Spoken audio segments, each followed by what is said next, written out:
सोचो, एक लड़का जो बाहर से बिल्कुल ठीक लगता था, काम भी करता था, जिम भी जाता था, लोगों से बातचीत में भी अच्छा था, पर एक चीज थी जो हर रोज उसे अंदर से खा जाती थी, लस्ट। वो उसे गलत मानता था, इसीलिए उससे लड़ता था। जब मन लड़खड़ा जाता तो वो खुद को कोसता, जब गिर जाता तो खुद से बहुत ज्यादा नफरत करने लगता। उसका दिन डिसिप्लिन से शुरू होता था और रात रिग्रेट पर खत्म होती थी। और धीरे धीरे एक चीज होने लगी, लस्ट कम नहीं हो रही थी, वो खुद कमजोर होता जा रहा था।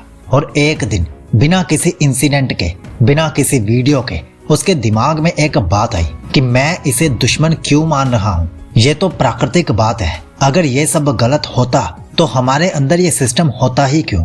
और उस दिन ना उसने लस्ट को छोड़ा, ना कंट्रोल का चैलेंज लिया, बस पहली बार समझने की कोशिश की। और वही पल उसकी जिंदगी का सबसे अंडररेटेड पर सबसे पावरफुल टर्निंग पॉइंट बन गया, क्योंकि उस दिन उसे ये समझ आया कि लस्ट से भागने वाले लोग टूट जाते हैं और जो उसे समझ लेते हैं वही ब्रह्मचर्य की असली शुरुआत करते हैं। उसने धीरे धीरे एक बात नोटिस की, जितना वो लस्ट से लड़ता था उतना ही वो लस्ट के बारे में सोचता था। जितना ज्यादा वो नो नो बोलता, दिमाग उतनी ही तेज तस्वीरें बना देता।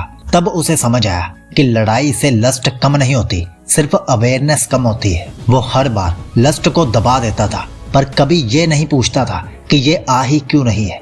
थकान से, अकेलेपन से, या बस एनर्जी को कोई सही डायरेक्शन ना मिलने से। उस दिन पहली बार उसने लस्ट को गलत लेबल नहीं दिया। उसने कहा, तू दुश्मन नहीं है, तू एक सिग्नल है। सिग्नल इस बात का कि मेरी एनर्जी भटक रही है, सिग्नल इस बात का कि मैं खुद से भाग रहा हूँ। और जैसे ही ये समझ आया, लस्ट पे कंट्रोल नहीं आया, पर पैनिक खत्म हो गया। अब जब आग आती थी वो भागता नहीं था, ना ही खुद को टॉर्चर करता था, बस शांत रहकर देखने लगता था कि अभी मेरे अंदर क्या चल रहा है। और यहीं से ब्रह्मचर्य ने शेप लेना शुरू किया, क्योंकि ब्रह्मचर्य का मतलब अर्ग्स का मरना नहीं होता।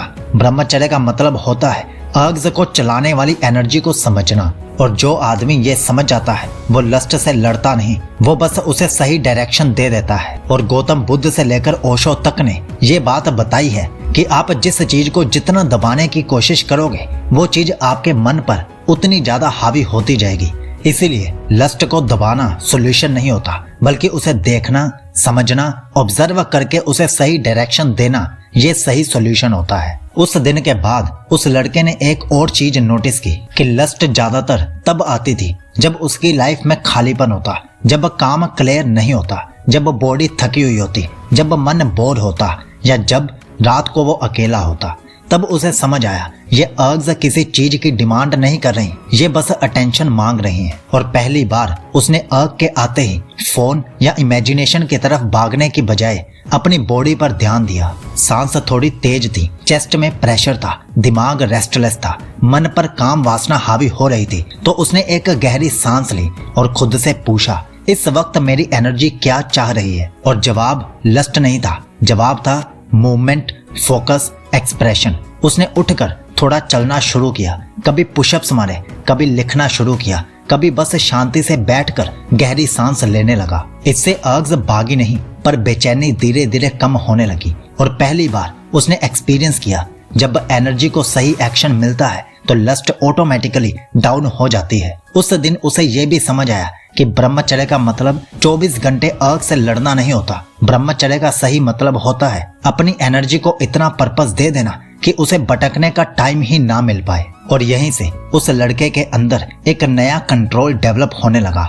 फोर्स वाला कंट्रोल नहीं, समझ का कंट्रोल। और जो कंट्रोल समझ से आता है वो ज्यादा गहरा होता है, ज्यादा नेचुरल होता है और ज्यादा टिकाऊ भी होता है। पर जैसे जैसे दिन बीतने लगे एक नया खतरा क्वाइटली एंटर होने लगा। और वो खतरा था ओवर कॉन्फिडेंस का। उसे लगने लगा, अब तो मैं समझ गया हूँ, अब तो अर्ग्स मेरे कंट्रोल में है, अब थोड़ा सा रिलैक्स कर सकता हूँ। और यहीं पर ज्यादातर लोग गिर जाते हैं। लस्ट उस पर जोर से अटैक नहीं कर रही थी, वो धीरे से विस्पर कर रही थी, अब तू वीक नहीं रहा, अब थोड़ा सा देख लेगा तो फर्क नहीं पड़ेगा, अब तो तू कंट्रोल में आ गया है। और सबसे डेंजरस बात पता क्या है, इस बार अर्ग गंदी नहीं लग रही थी, लॉजिकल लग रही थी। उस लड़के ने नोटिस किया अब अर्ग बॉडी से कम और दिमाग से ज्यादा आ रही थी। अब माइंड बोल रहा था, रिवॉर्ड ले ले, तो डिजर्व करता है, बस थोड़ा सा कर ले। और यहीं पर उसे एक गहरा सच समझ आया।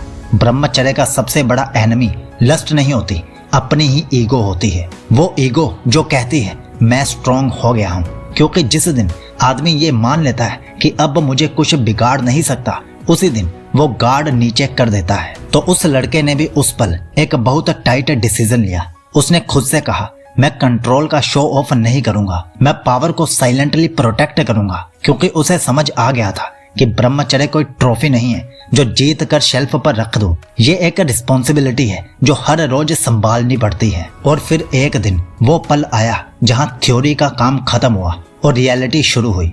उस दिन वो थका हुआ था, काम का प्रेशर था, बॉडी भी हैवी लग रही थी और रात यूजुअल से ज्यादा लंबी लग रही थी। और वही हुआ जो हमेशा होता आया था। अर्ग आई, स्ट्रॉन्ग, क्लियर, नो कंफ्यूजन। पर इस बार सीन अलग था। इस बार उसके पास दो ऑप्शन थे, या तो पुरानी आदत फॉलो करे या नई समझ पर खड़ा रहे। उसके हाथ फोन की तरफ बढ़े, बस 1 सेकंड के लिए, और वही सेकंड सबसे कीमती था। उस सेकंड में उसे एक चीज क्रिस्टल क्लियर दिखने लगी। अगर मैं अब गिरा तो मैं लस्ट की वजह से नहीं गिरूंगा, मैं अपनी अवेयरनेस छोड़ने की वजह से गिरूंगा। और उसने पहली बार अर्ग को हराने की कोशिश नहीं की, उसने बस उसे देखा। हार्ट बीट तेज थी, सांस भारी थी, बॉडी डिमांड कर रही थी, पर वो भागा नहीं। उसने कुछ जस्टिफाई नहीं किया, उसने बस कहा मैं यही हूँ। कुछ मिनट बाद अर्ग कम नहीं हुई, पर उसकी पकड़ ढीली पड़ने लगी। और तब उसे रियलाइज हुआ विक्ट्री का मतलब अर्ग का तुरंत चले जाना नहीं होता। विक्ट्री का असली मतलब होता है अर्ग के साथ भी खुद के कंट्रोल में रहना। उस रात वो लड़का लस्ट से जीत गया। ना कोई एक्साइटमेंट थी, ना कोई सेलिब्रेशन, बस एक गहरी शांति थी। और वही शांति उसके कैरेक्टर का फाउंडेशन बन गई। अब सस्पेंस तो यहाँ है, क्योंकि उस रात के बाद कुछ और इंटरेस्टिंग होने लगा। लस्ट गई नहीं, पर वो सेंटर से हट गई।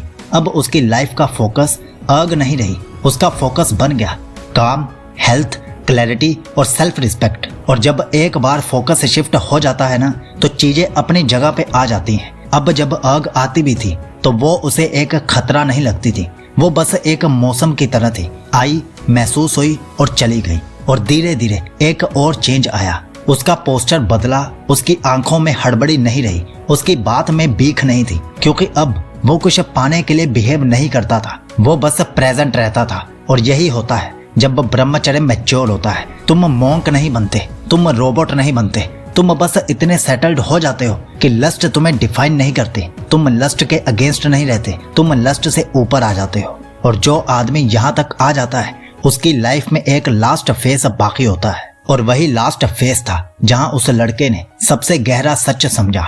ब्रह्मचर्य का मतलब ये नहीं होता कि तुम लस्ट को मार दो। ब्रह्मचर्य का मतलब होता है तुम लस्ट से अपनी पहचान तोड़ दो। जब लस्ट आती है और तुम फिर भी अपने काम पर लगे रहते हो, जब अर्ग के बावजूद तुम अपनी सेल्फ रिस्पेक्ट क्रॉस नहीं करते, जब तुम अपनी एनर्जी को बेक बनने के बजाय नींव बना देते हो, तब समझ लेना तुम ब्रह्मचर्य फॉलो नहीं कर रहे, तुम फ्री हो रहे हो। उस लड़के ने आखिरकार ये जाना कि कंट्रोल एक फेस होता है और फ्रीडम एक स्टेट होती है। और जो आदमी फ्री हो जाता है उसे किसी चीज से लड़ना नहीं पड़ता, ना लस्ट से, ना दुनिया से, ना खुद से। वो बस अपनी जगह पर खड़ा रहता है, प्रेजेंट रहता है, शांत, सीधा, अनशेकन। और शायद इसीलिए उसके अंदर जो बदलाव आया वो लाउड नहीं था, पर परमानेंट था। अगर ये कहानी तुम्हारे अंदर कहीं भी चुभी हो तो समझ लेना ये सिर्फ उस लड़के की कहानी नहीं थी, ये एक इनविटेशन थी खुद से लड़ना बंद करने की और खुद को समझने की। अब 100 दिन की ब्रह्मचर्य जर्नी का लिंक